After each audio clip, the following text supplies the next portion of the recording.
सहनौ भुनक्तु सह वीर्यङ्करवावहै तेजस्विनावधीतमस्तु मा विद्विषावहै। ॐ शान्ति शान्ति शान्ति।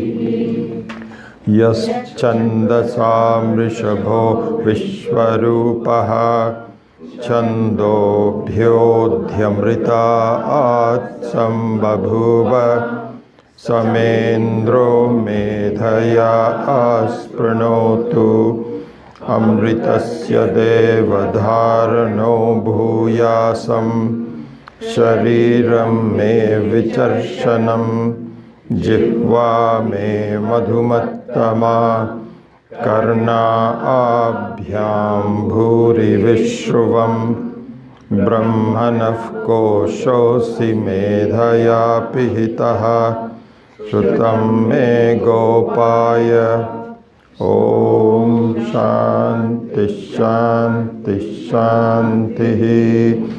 अहं वृक्षस्य रेरिव कीर्तिः पृष्ठं गिरेरिव ऊर्ध्वपवित्रो वाजिनीव स्वमृतमस्मि द्रविणगुं सवर्चसं सुमेधा अमृतोक्षितः इति त्रिशङ्कोर्वेदानुवचनम्।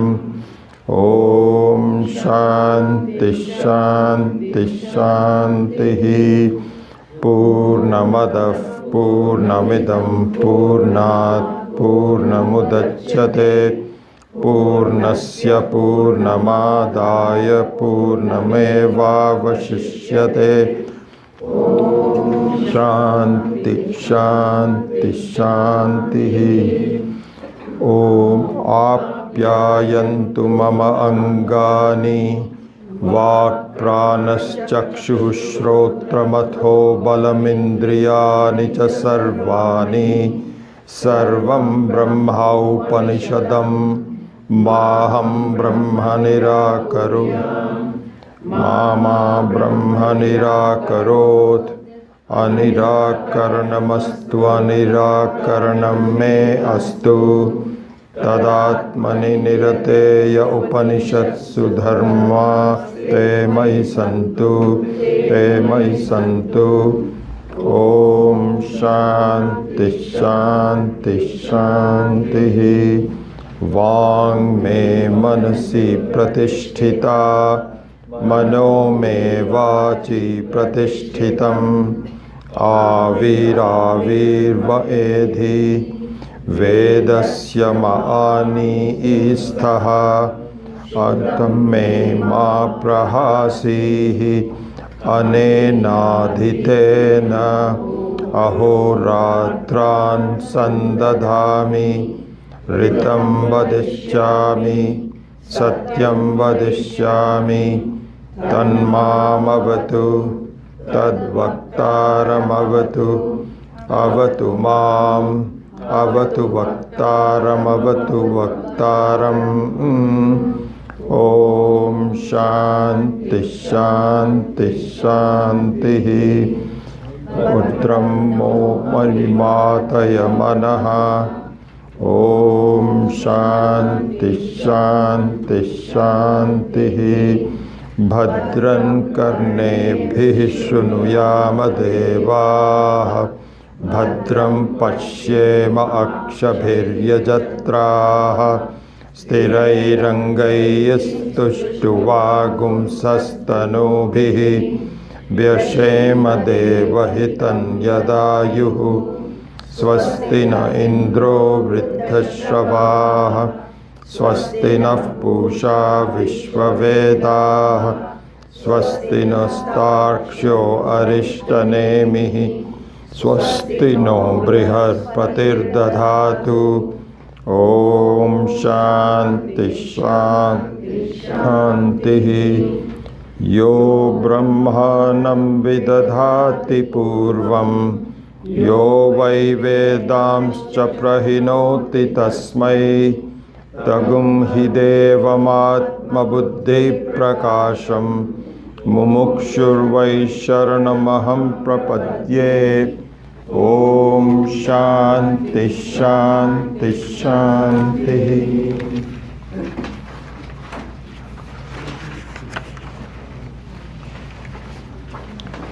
Om Ityetadakshara idagum sarvam.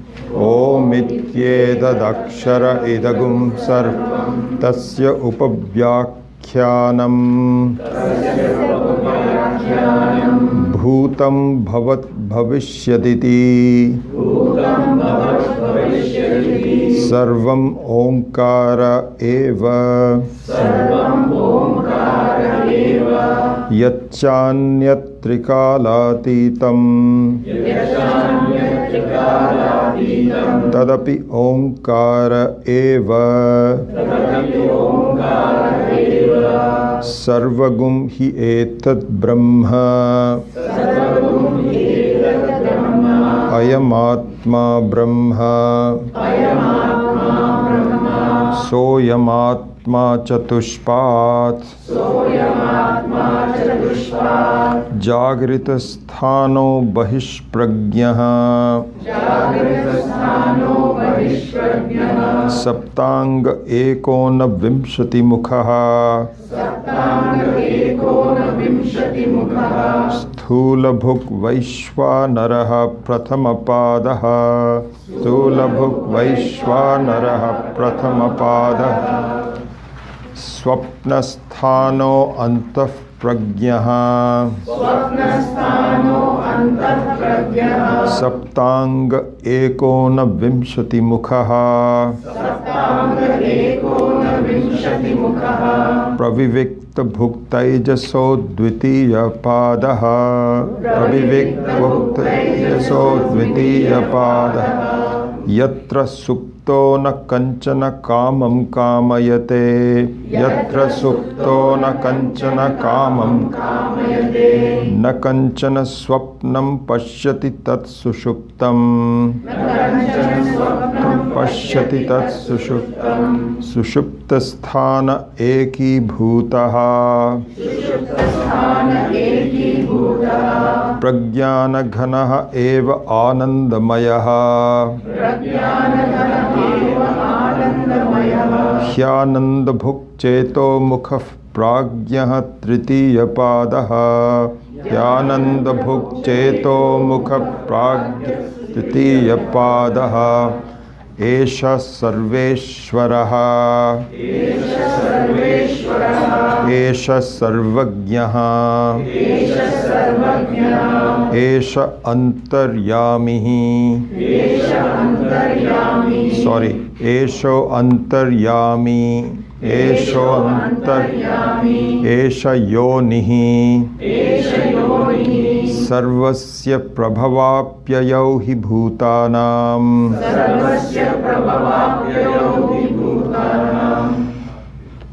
So with this, at this stage, the Gaudapada Karika starts. And so a few words about the Karika and Gaudapada ji. So one thing we should see is that all of the commentaries on the Upanishads, and Karika is a very, very specific, very unique commentary on the Upanishad. I'll go into that in just a second.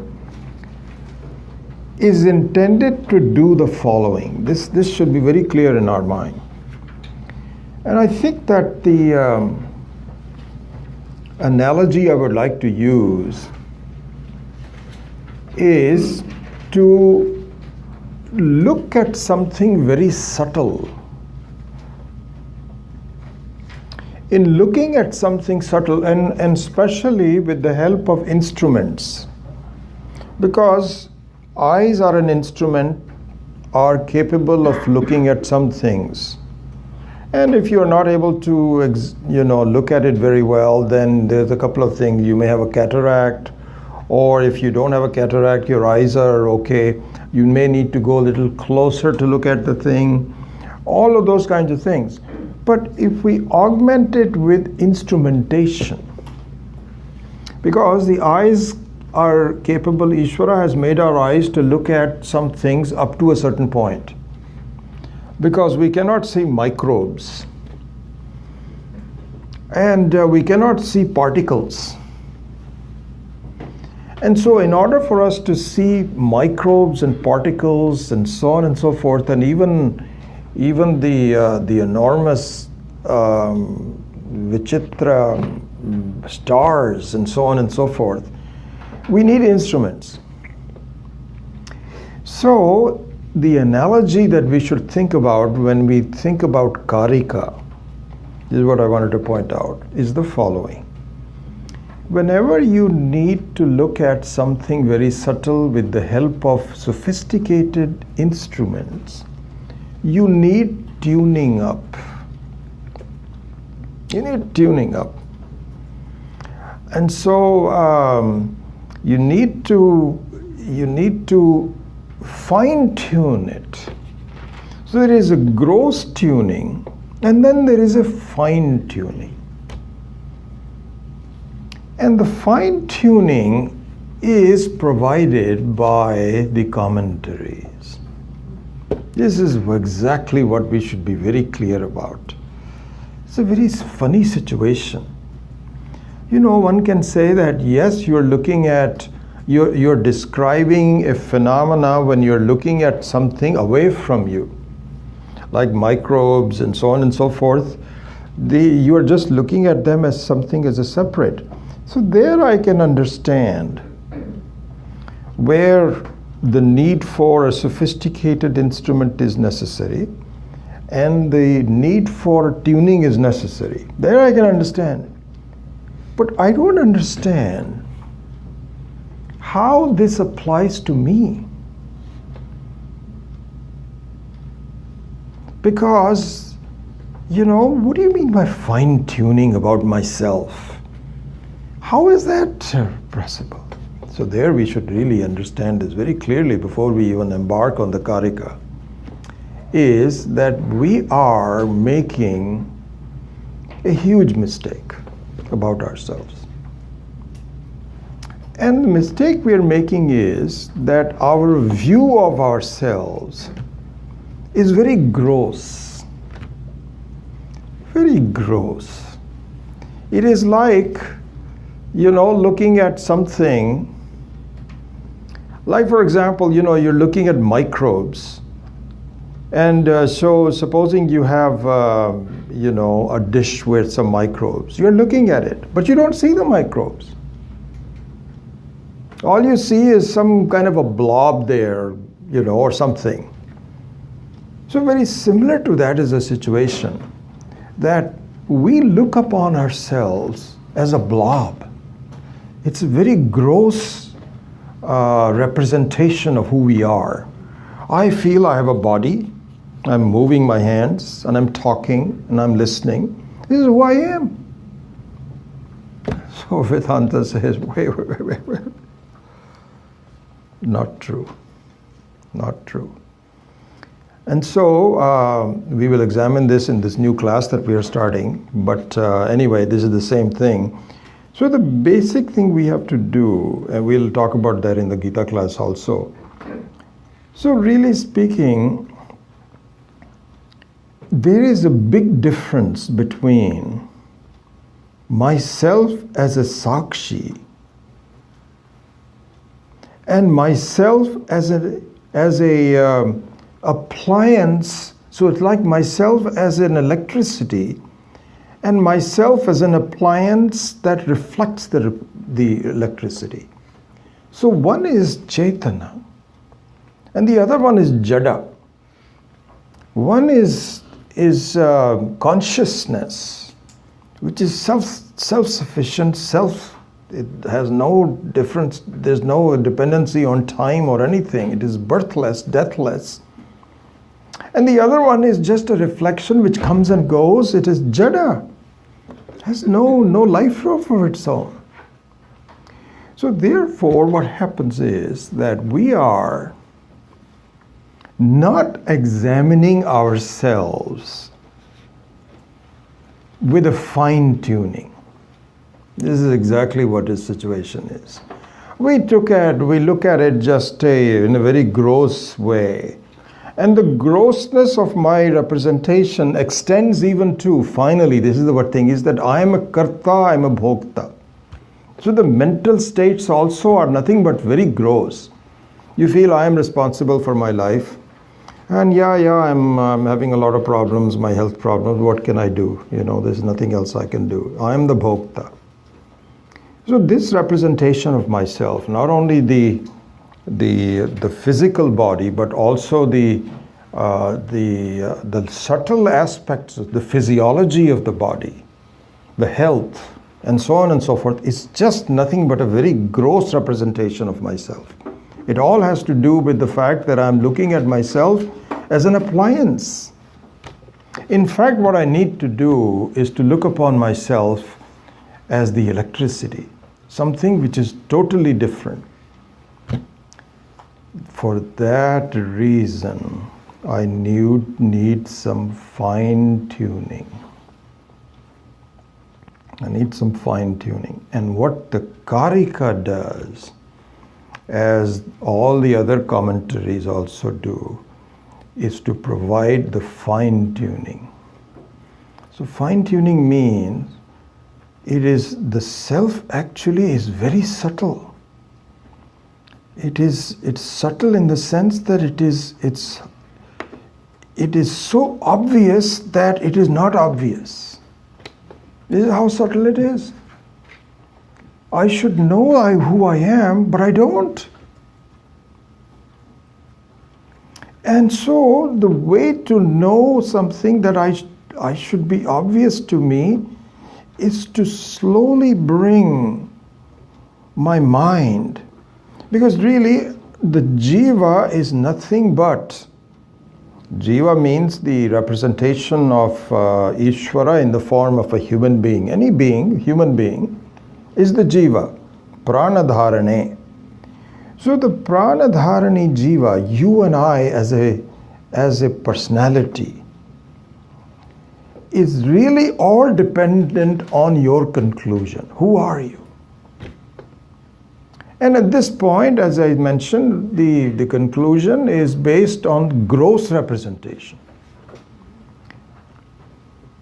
It's not as though it is totally inaccurate, but it is pretty inaccurate. Because it looks like a blob. You have not really examined with the right instrument.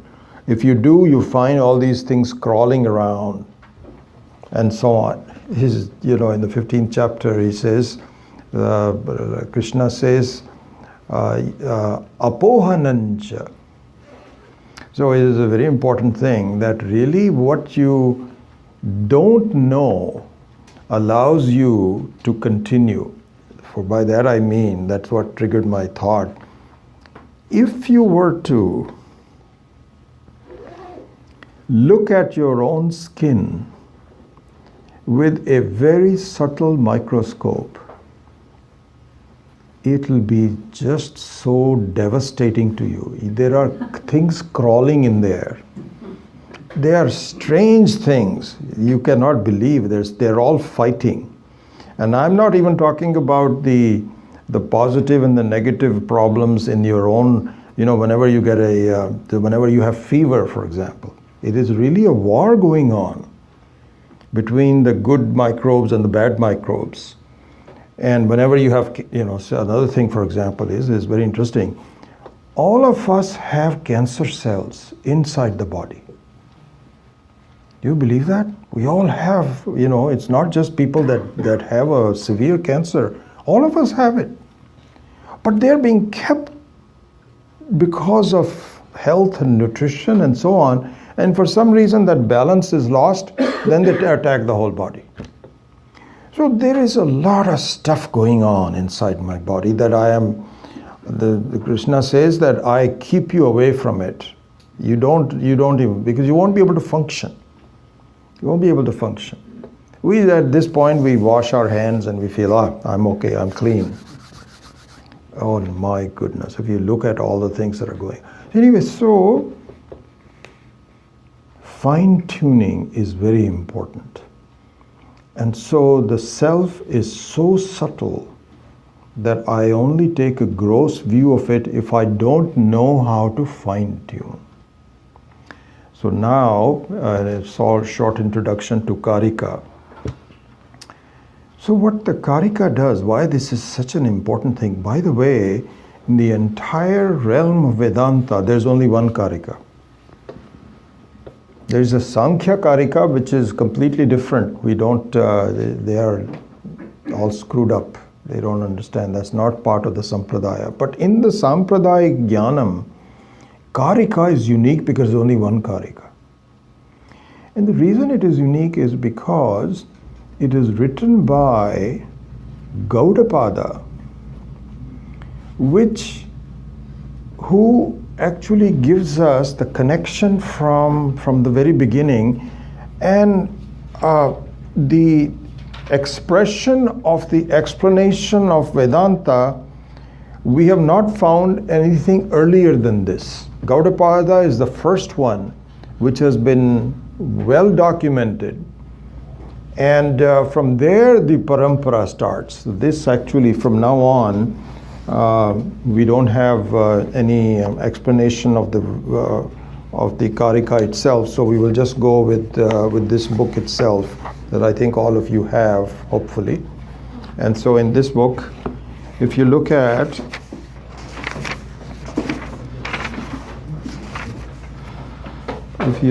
the first page of introduction, okay. So this is the Roman numeral 1 of the introduction, not the Devanagari 1. So there it says the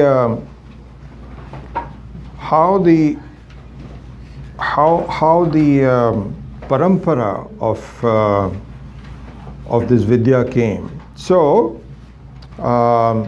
it came from Narayana, which is Ishvara. Then it was given to Brahmaji. So Brahmadeva is Brahmaji, is the beginning of this whole kalpa. And then it is said that there is a father-son relationship, how this was communicated. And whether this is just, you can, take it, just as a symbolically or a real one. And by the way, this is not talking about just, 60 years or something. These guys can have lives that are thousands of years long. So we don't know but anyway, what it is said is that up to Shuka, so Narayana, Brahmaji, Vasishta, Parashara, Shakti, Parashara, Vyasa, and Shuka, these are blood relationships. So they are part of the same father-son parampara. Then, according to our lore, the parampara was taken up by Gaudapada. And the Gaudapada connection is not a blood connection. It is just a rishi that could see the truth about things. And he then presented this in a manner which is being studied today. Gaudapada's, his shishya was Govinda.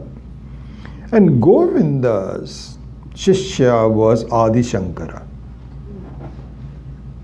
And then we have Sureshwacharya, we have all these other shishyas of Shankara, and the whole parampara starts and so on and so forth. So the Gaudapada's Karika is pretty unique. And in fact, it is the only one in the whole Vedanta. You don't have, in Adi Shankara, you have Bhashya. So there is a difference between Bhashya and therefore Tikas. There are a lot of Tikas. Tikas means the explanation of Bhashyas. But there is a difference between bhashya and karika. Bhashya restrains itself in explaining what the text is. So, for example, supposing you take, don't take Mandukya for a minute. So you take even, Adi Shankara has written Bhashya over about 10 Upanishads and Bhagavad Gita. This is what he has written. So for those of you that have studied the Bhashya for Bhagavad Gita, then it has a very precise explanation restraining itself to what the original text meant to say. This is what is called Bhashya. Karika is slightly different. How? So what Karika is, this is why it makes it so unique. It does not restrict itself just to the explanation of the text. In this case, Mandukya. There is only one text that the Karika refers to, which is Mandukya. One of the most important texts because it is so precise. Ultimately, this is what our life should be all about. So the explanation of Omkara. And then once you understand, as we have said, and once you understand the constituents of Pranava, Omkara, then whenever you chant Om, you essentially represent the whole creation, your whole life, your whole day, your whole life. So it's a complete representation of your life. Anyway, so that's why Mandukya is important. So the Karika is not restricting itself strictly for explaining what the Mandukya is saying. This is the beauty about it. It says it has three aspects of it. One is it can explain what the Mandukya is. It's not as though I'm not going to comment on it because it is obviously a commentary on the Mandukya. So it does take up the explanation of the text, but it goes much beyond that.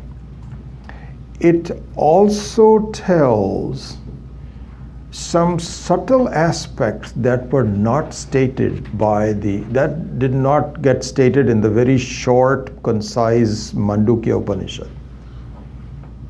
So it is an explanation of the Mandukya, and it also talks about some subtleties, fine-tuning again, subtleties about what was not stated. And it also, which is common with Bhashya also, it also examines objections. How can this be true? And the objections are not to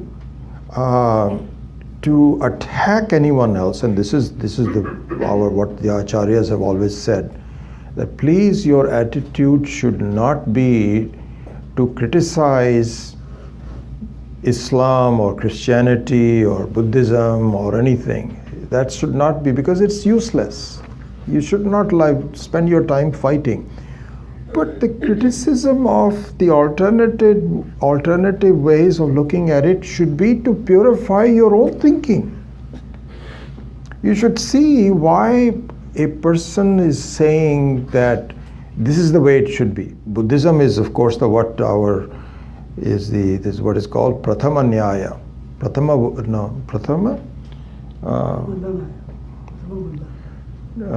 So the English translation of that is Prathama Malla Nyaya. Prathama Malla Nyaya.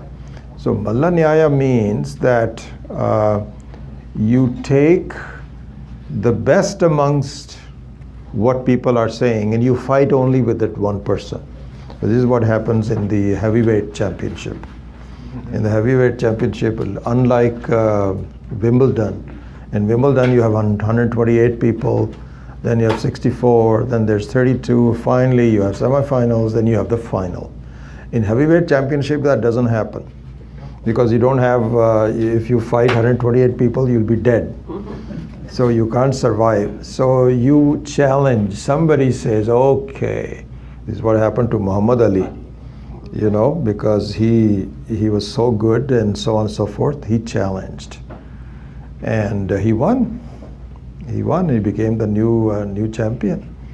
And so this is what is called Prathama Mallanyaya.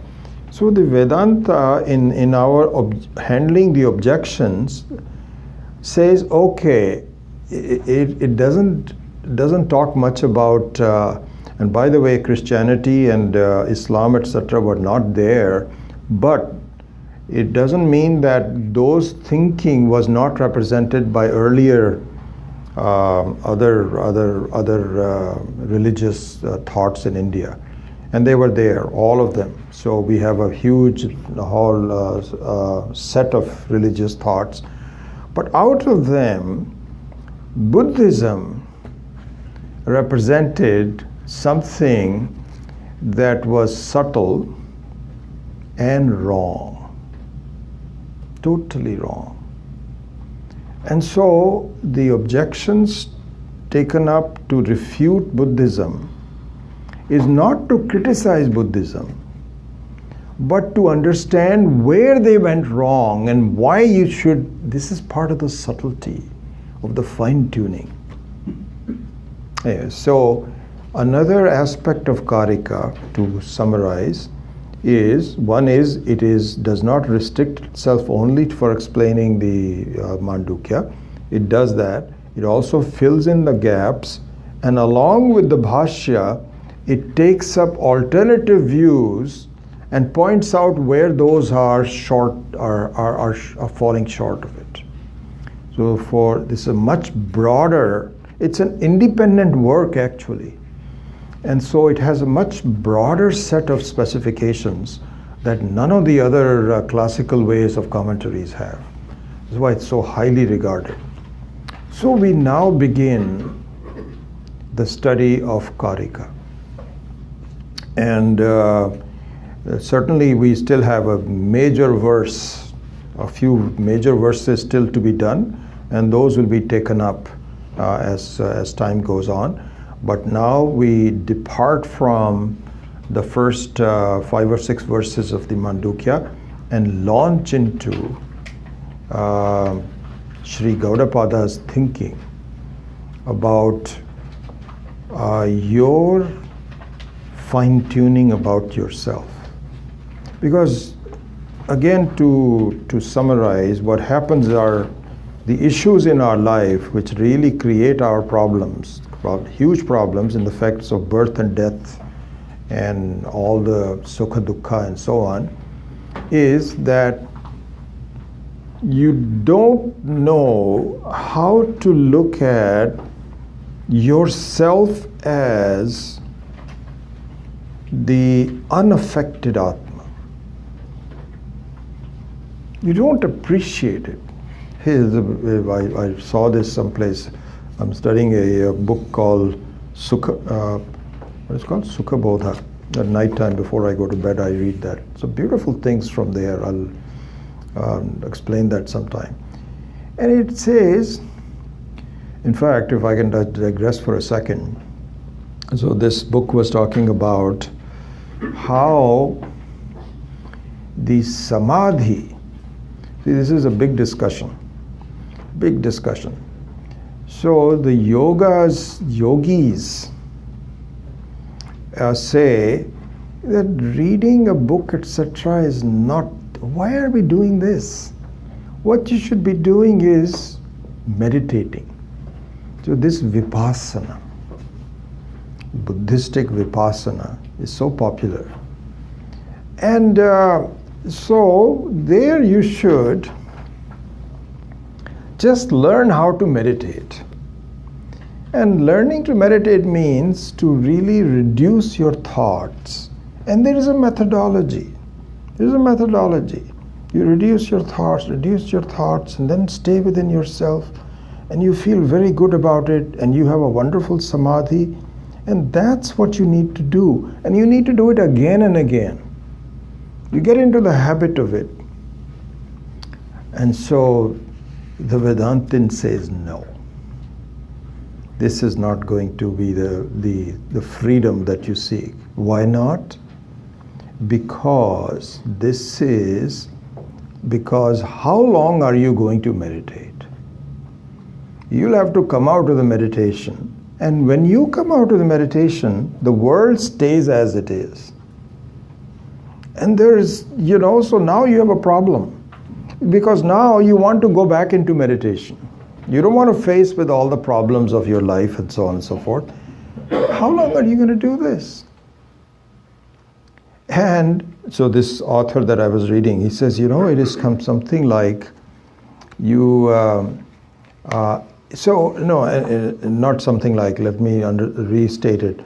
He says, what is needed is the understanding behind the samadhi, not the samadhi itself. And there he gave a very beautiful example. He said, when you supposing you bring some kind of some beautiful piece of jewelry. And so there's a stone. Let's say you have a very rare stone that you got. And in the modern day example, sometimes, you go to these farmers markets and so on and so forth. Not farmers market, but what is it called? Flea market. Flea market, thank you. The flea market. And you get these things that are, this is a nice picture. I think I'll just get, how much will you take? He'll say $1. Okay, I'll take $1. And so you buy this thing for $1. When you bring it home and you are showing it to someone, he says, oh my God, where did you get this from? And he says, I don't know, I just picked it up from the flea market for $1 and so on. This is a very rare photograph, and this will fetch you $250,000. And this person is a homeless fellow, and he says, I don't know, I just like the photograph, I just got it for $1 and so on and so forth. So this author of this text was saying, here's the situation. Just listen to this.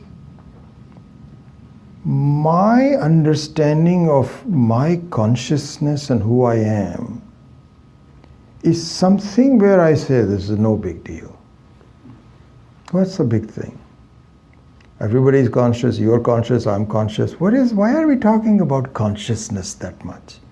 Even an ant is conscious. Everybody is, so what's the big thing? It is, you do not understand the value of it. So therefore he concludes, it is not the experience, as we have talked about it in other contexts also, it is not the experience, but the introduction to the experience. You don't know how valuable you are. And it's interesting, if you look at this example that I gave, supposing a person says, are you sure? $250,000? No, I cannot visualize. He says, you'll be out of poverty forever. And he says, no, I don't believe that. So he says, I'm telling you, you come with me and don't be casual about it. So please look into that and I will come with you. We will go to these, there's this show, I really like that show sometimes. There's a Channel 9 show where people bring goods, of this type. Yeah, it's the value of it. And sometimes you say, oh my God, where did you get this from? So it's something like that. So the Atma is like that. We don't lack the experience. We have it, but we don't understand the value of it. And to understand the value, it has to be examined. And you are the one, in this case, no one else is going to give you the money. You already have the money, but you have to be convinced that this is so valuable. This requires education. Because at this point, it just looks like it is just junk. I'm conscious, what is the big thing? Now, what am I going to do with it? That's the more important thing. You don't need to do anything. If you understood the nature of consciousness, if you appreciated the enormity of it, you will be amazed. You're done. Your life will be over. You don't need to do anything. But in order to get to that point, I have to understand that. Otherwise, I'm not convinced. Oh, this is all good talk and so on and so forth, but I am not sure. Not sure. And what the Karika does is to enable you through the subtle thoughts to convince you that this is not an ordinary thing. This is something just as amazing. And each one of us is the same thing. It's not as though one person is not qualified. We are all qualified, we just have to discover it. So this is the value of the Karika. And so with that, we start, and pretty soon what you will see is that this text and this class will really not have much to do with the Upanishad itself, but mostly with the Karika. We will now be transformed into a realm of thoughts that are touching on the Mandukya, but not necessarily. That's why it is not just a Mandukya class, but it's a Karika class, really, basically. So we'll start with that today. So, you don't really have any other book that explains the English translations, and the English translations here are not that good. They are kind of dated, but we will go with what I have. You'll just have to do with the explanation from me. So the very first one is, oh, by the way, one other thing I should say. So in examining the commentary in Hindi by Swami Maheshanandji, which is what I'm going to base my class on, in examining that commentary by Swamiji, he has kept a very close eye on the Shankara Bhashya on the Karika.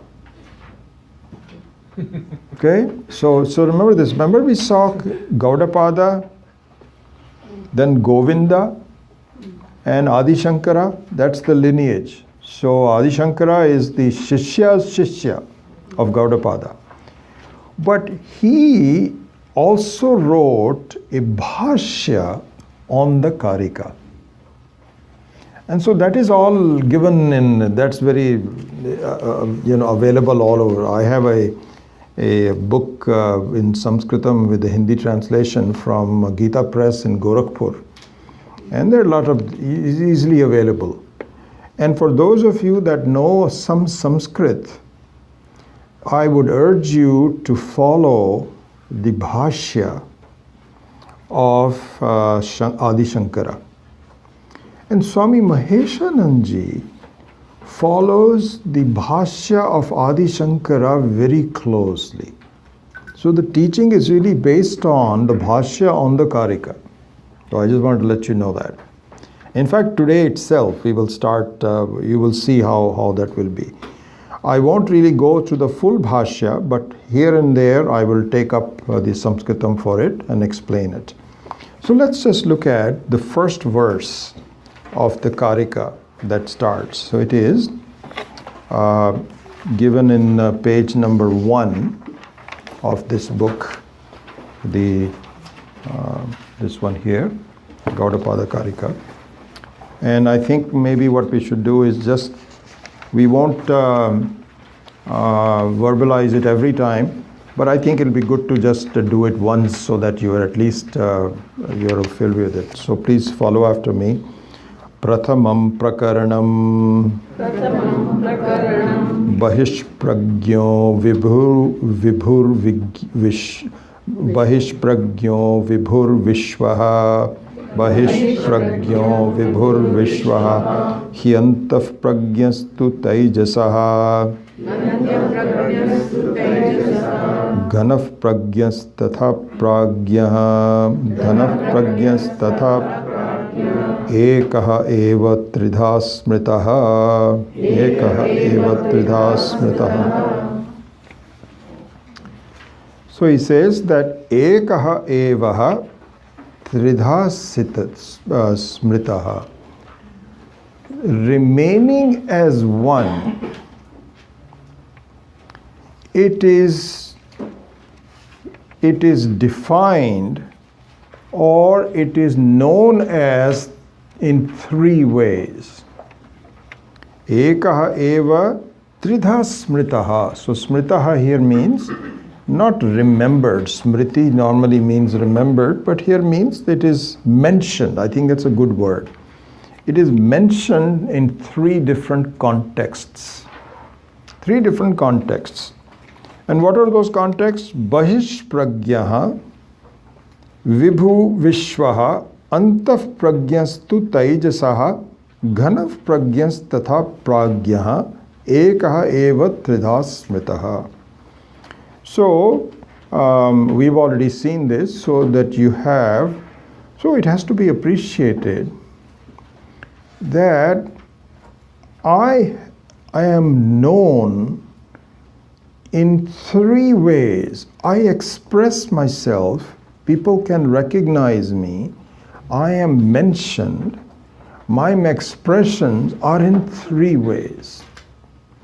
And so one is as a waker personality, one as a dreamer personality, and one as a sleeper personality. So those are the three personalities of the same person. Of the same person. So here on this, Adi Shankara comments as follows. He says,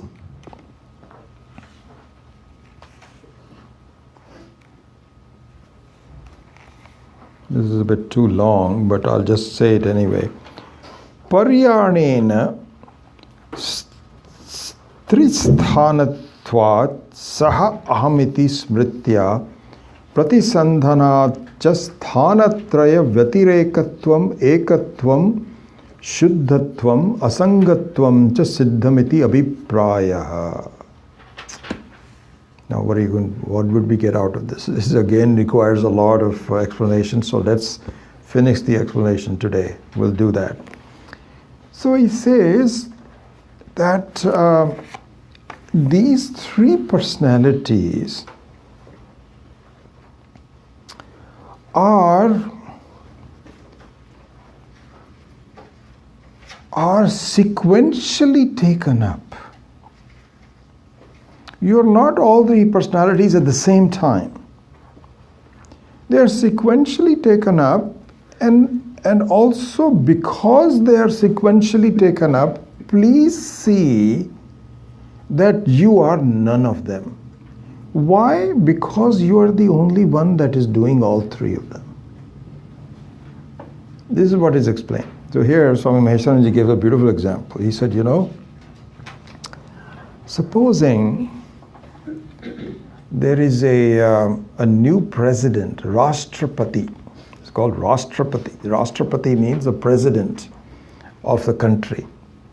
Our new president who just got selected, and now he has, or in this case it is somewhat symbolic, but let's suppose that you have a kind of like a king.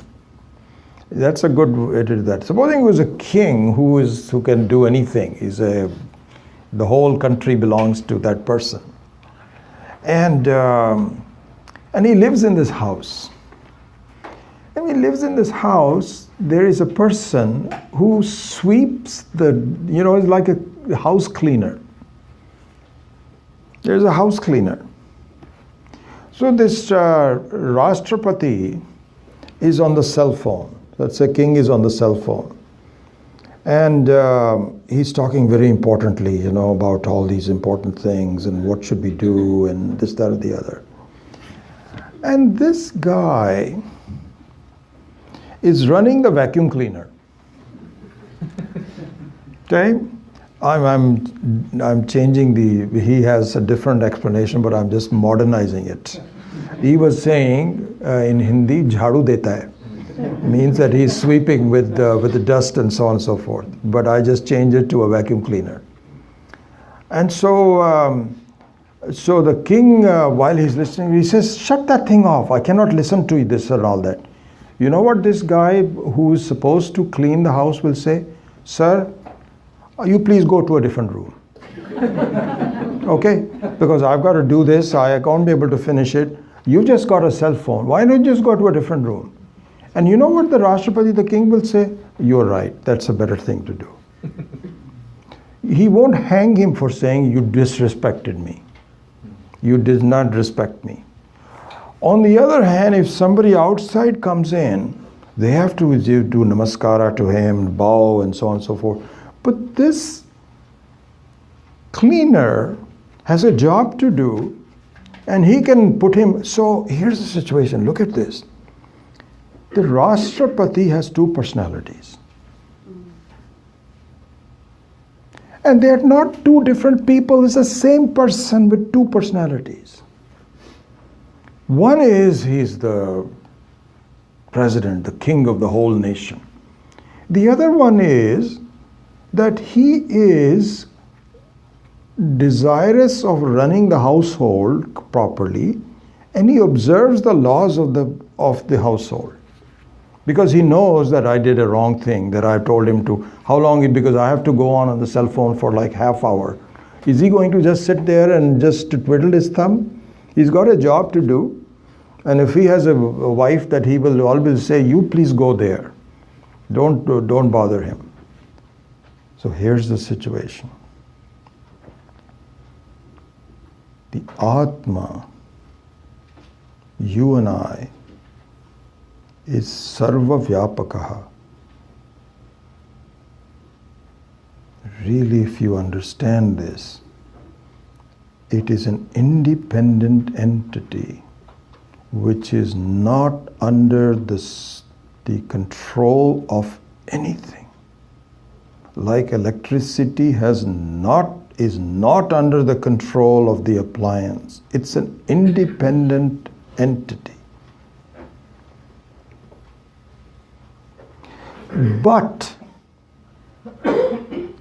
while I act as a human being, I have to observe the laws of myself as a human being. I get hungry. I need recognition. I need friendship. And all of those vyavaharika things. And it is not two different people. Just like the Rashtrapati are not two different people. He is under the control, you may even say, he's under the control of the sweeper, the cleaner. Is the appropriate thing to do. To run the household, he has to stay within it, but he's something else again. He is really the Rashtrapati. Very similar to that is the situation. So here,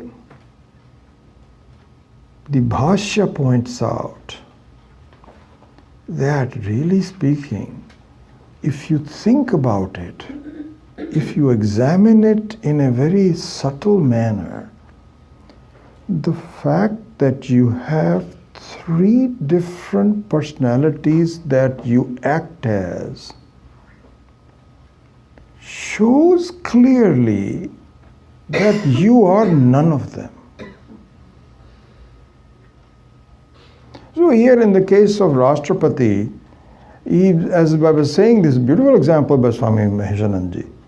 He's not, if he's insecure, you see, that's the thing. Supposing the fellow doesn't know I'm the Rashtrapati, like happens to us. If it happens to me, we have a cleaning lady comes in on Wednesdays, and she makes a mess out of the home. Really, she keeps things, and my son also, when he's visiting, we all say, oh my God, is Christina coming today? Oh my God, I have to put everything away. And she never puts things at the same place. But she's got a job to do. She's got a very good job to do. Without her, our household will remain very unclean. And so I observe her. And I says, Christina, please come. And if I'm just meditating or just reading on my room or something, I just go to a different place. Let her clean. That's because I am secure about what I need. And if I am not secure, then I get very upset about every aspect of it. And so similarly here he says, please appreciate that you cannot be these three things unless you are independent. And so here Adi Shankara, I'll just give you the English translation of that. He says, Paryayena sthitasthanatvat saha amiti smritya pratisandhanat cha sthanatraya vyatiriktatvam ekatvam shuddhatvam asangatvam cha siddham. He says that if you examine the sequential nature of these three personalities that you are, you will say that you are one, you are Shuddha, and you are Asanga. This is Siddham. You will understand that. You will understand that. So here, now the commentary of Swami Maheshananji comes in.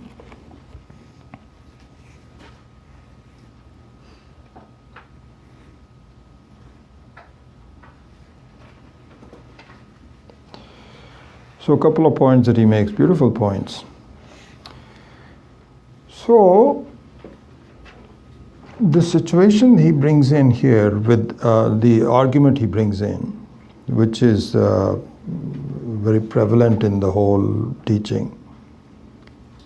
The problem we have about our not recognizing myself is that I'm mixing up Satyam and Mithya. You are mixing up these two things. And you know, we've heard this before, Satyam and Mithya and so on. But let's look at what does it mean? What does it mean? So two examples that Swami Maheshananji gives. Beautiful examples. One example is that a child, when he's learning to count, so supposing the mother and the father have given him some coins to count, and the child counts the coins one by one. One, okay, so the parent says, okay, is that one? Yes, that's one. Here's another one. How many? 2. Here's another one. So you have 9 or 10 of them and so on. And as far as the counting goes, there is no distinction between $1 and a penny. They all look the same to this person. But really, the penny does not have as much value.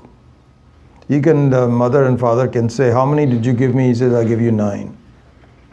Really speaking, 2 of them were dollar coins and 7 of them were pennies. So it should be just $2 and 7. But in the eyes of the child, there's 9. So you're mixing up two things that have not been inquired into. You don't know the value of the dollar coin and the one. So this is one example. A better example even that is that if you want to marry someone, supposing you are in love with somebody that you met and you say, I would like to get married to the person. You cannot get married to someone that you dreamt about. Cannot do that. You can pretend, so you can say she's my dream girl.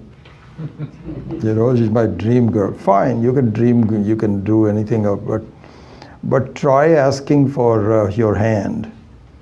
And she may laugh at you. Please make sure that you...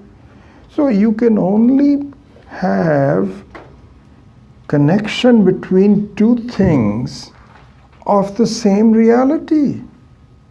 You cannot have one person who is alive and working and the other one who doesn't exist. But do you know something?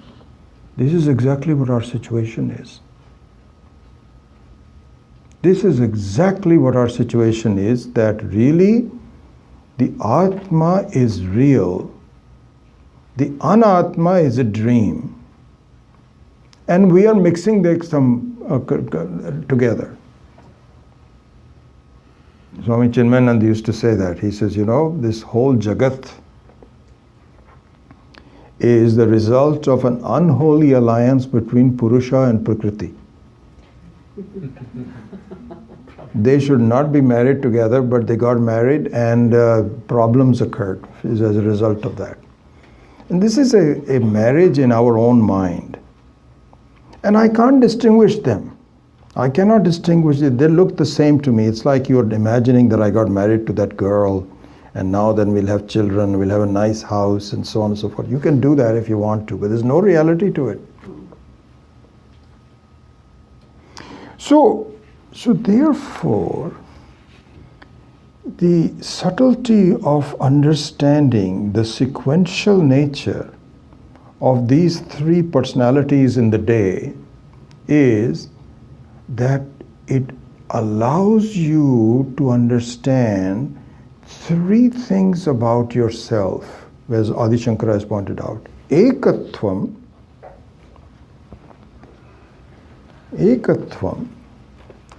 The second one is Shuddhatvam. And the third one is Asangatvam. So this is kind of like examining the value of this photograph that you got. In the value of the photograph, which looks like just a single photograph, then he says, do you know what this is? Yeah, I'm just examining something, this is like the last photograph taken of Hitler before he committed suicide. Something like that. And he says, the Germans will pay you $250,000 if this was available. So you have to give a story, who was Hitler and how he died, how he committed suicide, this, that, or the other, and how rare it is. And this, we've been looking for this. There's only a single copy. It's not lots of them. It has been lost. Somehow it is there. So this is an examination of the value of something which is experienced but not understood. So here, let's look at it, the last thing that I will say, and then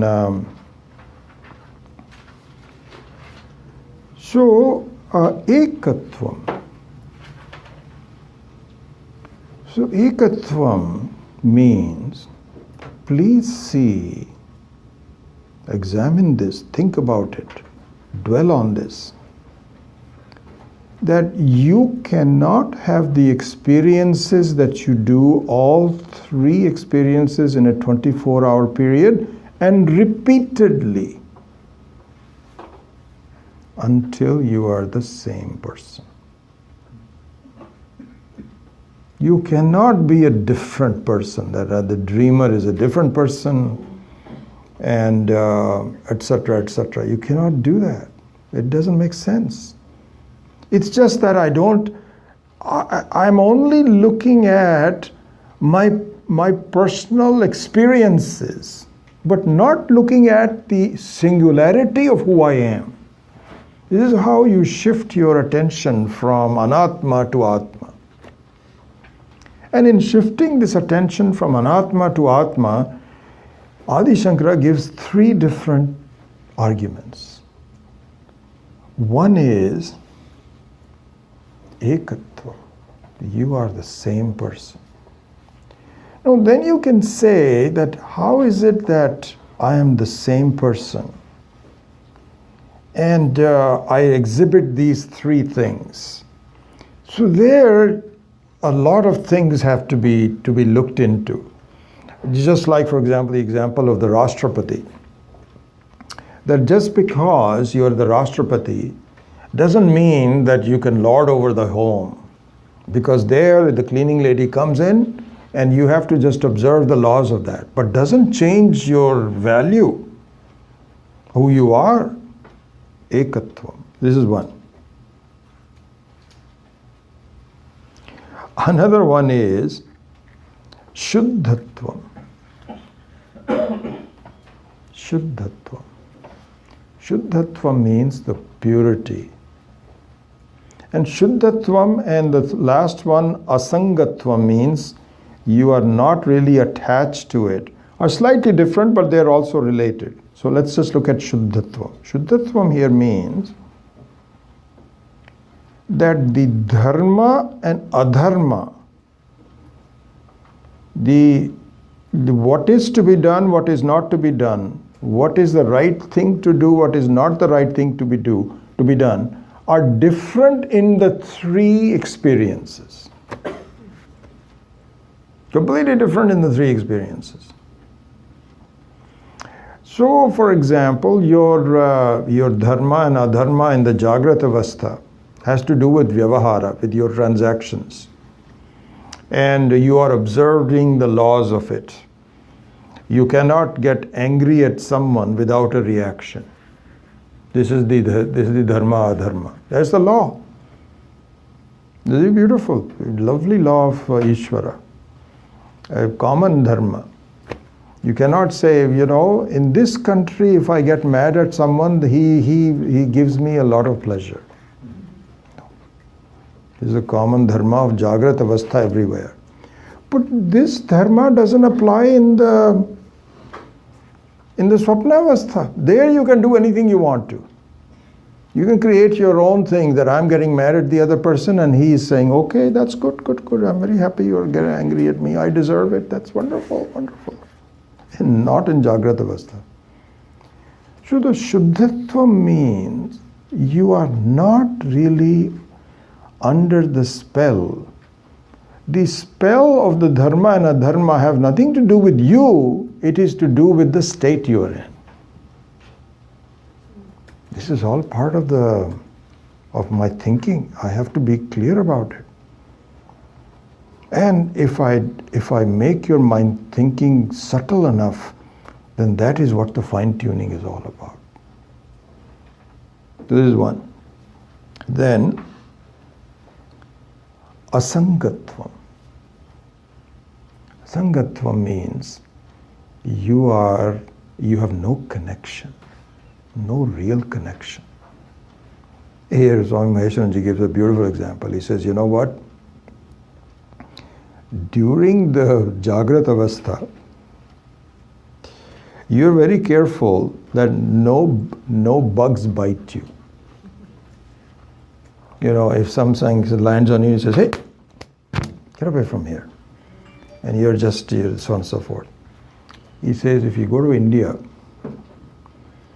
and you are sleeping and you don't have any mosquito nets, do you know how many mosquitoes are landing on your body during the night?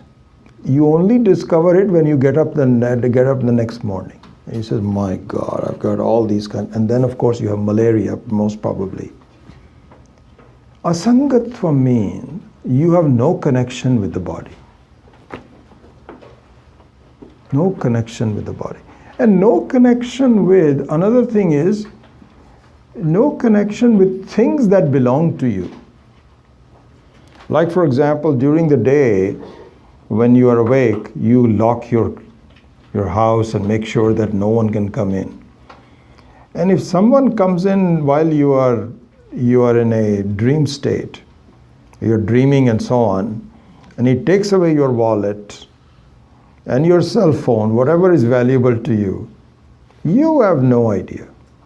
Absolutely no connection. This can only happen if fundamentally you are unconnected. So you impose a connection with the Jagrat Avastha.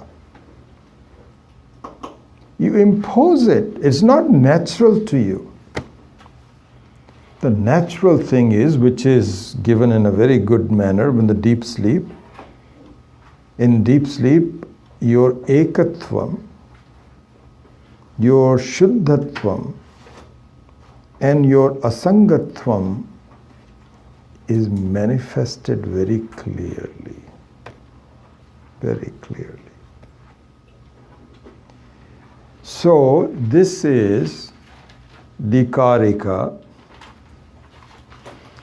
and the Bhashya on the Karika. And you can see already that the Karika and the Bhashya, it's not as though it is contrary to what the Mandukya is saying. But Mandukya simply assumes that this is what it means, but these acharyas make it very clear. And so there is a gradation. So you have the Mandukya, you have the Karika, you have the Bhashya, and then you have someone like Swami Maheshananji that explains it in a manner that we can relate to. And the teaching is all about something that makes you should see this is me. Yes. It should apply to you. It's not some theoretical thing. This is what the value of teaching is. It's something where it appears, why I didn't think about it that way. Yes, that is right. So this is the value of this very elaborate setup of the Karika and the putting our heads together and studying it and so on. So I'll stop here, and so now on we will now mostly do, we still have a very important verse to do, which is the positive understanding of the Atma, but Karika will take care of it as we go along.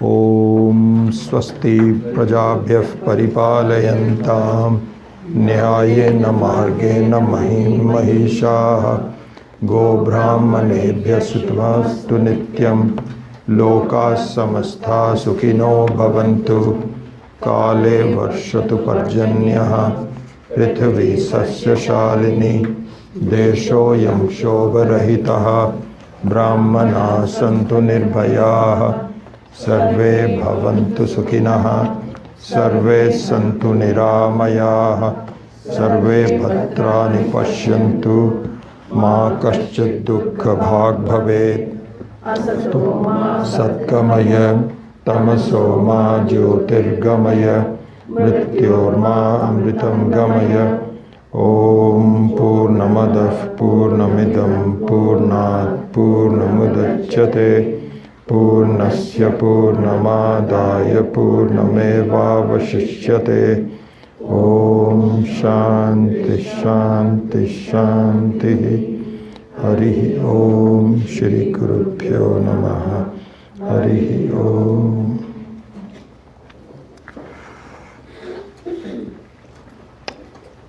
So, Raji, you had a question?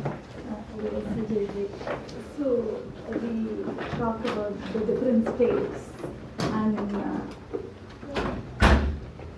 our disposition in different states. I'm just trying to see if there is a practical way, for example, like during some situation we feel vulnerable. We don't want to deal with it right now in the waking state. Can I do something to say oh, I'm pushing this off to my dream state? So I just go about for example, something happens, I feel hurt, and I say, okay, I'm not dealing with it right now. I'm not going into a tailspin. I'm going to deal with me in a dream state, and I just move on with whatever I'm doing. Is there a practical thing that is? No, so really, I think that first of all, one thing we should think about it is that when you look at it when you say, is there a practical way? I'm just commenting on that, so let's be careful about that. Mm-hmm. So the practical way should not look at it as a shortcut, because somehow you may have a feeling that I can bypass all of this, and so if I can get to that as a shortcut. So there is no shortcut in making progress in life in that sense. But the practicalness of facing a situation would mean you should bring in the power of the teaching, which clarifies who you are and what you're dealing with. In other words, more and more you need to rely on the strength of the teaching. This is the only practical way. Now, supposing you say, but I'm not able to do that because at this time it affects me so much that I forget all about Vedanta and so on and so forth, which is okay, because this is where we are in the beginning. But if we lead our life in a way where I begin to rely more and more on the strength behind me, and I think the example of the Bhagavad Gita is a beautiful one, where Arjuna knew who Krishna was. And he said, I want you. I don't want your army. You can give it to the Kauravas. But I have a feeling that you will make me win. Win meaning that you will make me understand that I'm okay. And so you invoke the teaching, and at all times. It is because we abandon it, we have not been exposed to it properly, then you're just dealing with the situation of the war between whatever is bothering you and so on. But if you begin to bring in the strength of the teaching, let's say, hey, I am independent. I can, this just is coming, it's just going to come and go. This is not going to. Then you begin to see that the life is just a play. It's just a play. Why am I taking that so seriously? So this way of thinking is the practical way. And the more you do it, the more you prepare for it, the more you invoke it. And also bring in Ishvara with you and say, help me. What's happening to me? Why is it's happening to me? What can I do? Because you have the ability to overcome all of that. It's just that you don't know how to invoke it yet. And with the help of the teaching, the practical nature of dealing with it without any shortcuts and so on, that you are already the winner. You just don't know it. And because you don't appreciate the value of who you are and the asangatvam, the atma and so on, you're going along with whatever is happening to you. So something like that would be the approach that I would take. Yeah, sorry.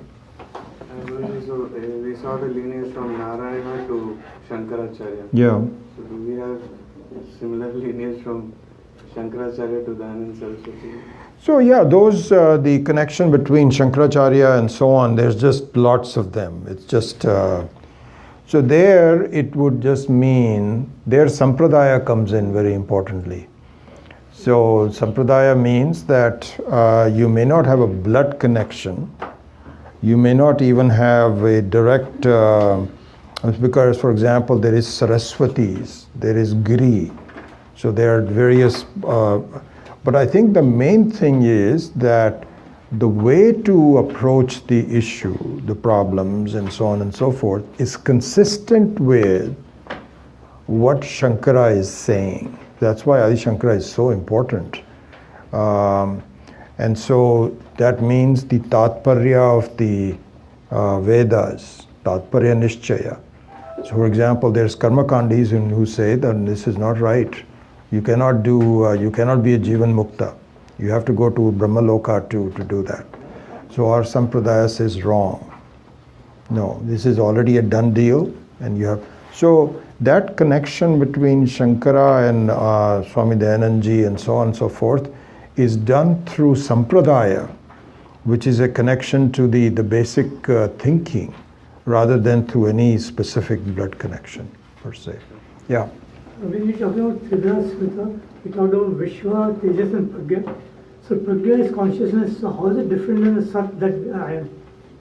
So am I not the same as Pragya? No, this is Pragya. So I'll go over this in more, again, I think if you look at some of the previous ones, Pragya here means, here, there are different derivations. Prakarshena Agyaha. Totally ignorant. So that is the deep sleep state, where all it is ignorance. There is no effect of the ignorance. It is the karana of the ignorance. So it is different from the pragya. But here the meaning says mass of consciousness. Mass of consciousness, so the same thing is true in the deep sleep state, that you really just have an undifferentiated mass. You are there. You don't even have a thought that I am. That comes in only when the recollection comes up in the Jagrata Avastha. So it is just a mass of consciousness with absolutely no differentiation of any kind. Yeah. Go ahead, Narayan. Yeah, the follow-up to Sriram's question. In one of the Guru Paurnama's lecture teachings, you gave a lineage of yes. came up to Chinmaya and all that. I can give you that copy. Yes. Yeah, so. Yes, Kalpana, last one. Yeah, good question. We talked about samadhi and meditation in the Mhm. beginning. What's the difference between meditation and nididhyasanam? So the meditation that we speak of is nididhyasanam itself. But there is also a yogic meditation where you slowly go through removal your thoughts all the way up to the samadhi. Okay? And there it is more experiential. The knowledge of the reality and the mithyatvam, etc., is not really focused on very much. You're saying, okay, you just sit down and you remove your thoughts. And so there our acharyas say that the samadhi, the yogic samadhi that people talk about, the meditation, is very much like deep sleep, very akin to it. And in deep sleep, you also have ananda, you have non-differentiation, and so on. In this samadhi also you can have that, but this can be invoked. It can be invoked. Just a side commentary on it. I was reading the same book that I was talking about earlier, and there it says, it's a beautiful book because it is written by a person who's been a Jivan Mukta for a long time, and he was talking about his experiences and so on. What he said was that in the meditative state of nididhyasanam, okay, what happens is you begin to appreciate yourself as the being, and you have the joy of understanding without any adulteration. And he says that this is not as a result of any action on your part. And he gave a very beautiful example. He says, like, for example, the sleep is not a result of any action. You cannot time it and say, okay, I am going to sleep in 2 minutes. It just happens. The Ishvara has given a very beautiful example where life becomes a bit too burdensome and you say, you know what, I just want to go to sleep. And you put yourself, some actions are necessary, you have to lie down and so on and so forth. But when the sleep comes and how it comes is not under your control. This Vedantic Samadhi is also like that. It is not as though in saying, okay, this is who I am and so on and so forth. You just put yourself in a situation where you appreciate the self as the very source of the happiness, and you keep dwelling on it to a point, and then he says a wondrous joy engulfs you by itself. You don't know when it happens, when it leaves, but you are it. And it's a very beautiful analogy between sleep and the samadhi in that sense. So anyway, we're out of time. We'll see you next week.